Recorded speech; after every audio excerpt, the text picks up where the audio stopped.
want to talk about the Draymond KD shit? Let's talk about it. Akaash, bring the story up. What exactly happened? So, first of all, KD was already in the news a week ago with that media shit. Do you want to talk about that at all? He basically said the media kissed Steph Curry's ass, and that made everybody hate him. Okay. And they were against him, whatever. But then Draymond was on some interview, and they played a 2-minute clip of him talking about the KD situation. He was basically like, he never talked to us about it. And that made it impossible for us to deal with. Like, Steve was like, Coach Kerr was like, let's just try to have fun this year, but you can't because all anybody talks about is free agency.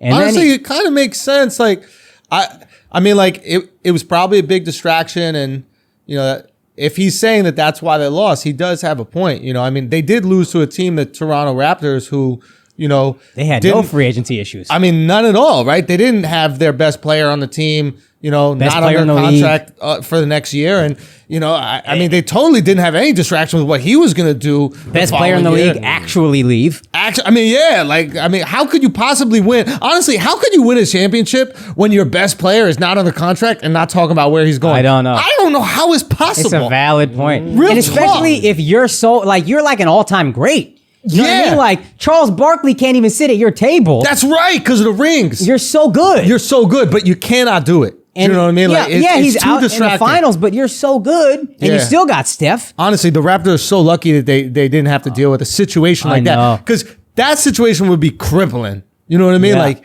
I mean, whoa. Yeah. Totally, man.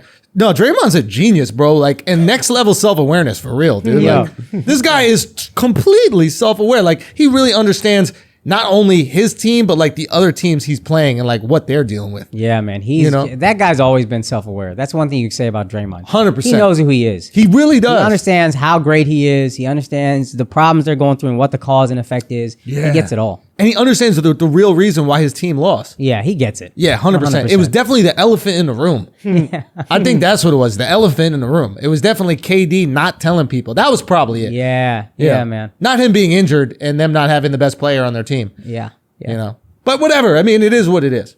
You know, apples and oranges, tomatoes, whatever. Should we explain that we're being incredibly sarcastic right now, or just let it be? Sure. Let's go ahead and say your real. Basically, we're trying to say that Draymond Green is a fucking retard. That he didn't realize that the team that beat him had the exact same situation going on, and they somehow managed to maintain their focus. They somehow managed to maintain their ability to be a cohesive team unit and manage to topple the Golden State Warriors. Now, the Golden State Warriors were dealing with injuries. That's what probably did them in. Did them in, but stop acting like this fucking, what did he call it? Like a black cloud over the season or whatever it was. It's like, it's so funny to me how quickly players turn into owners when it benefits them.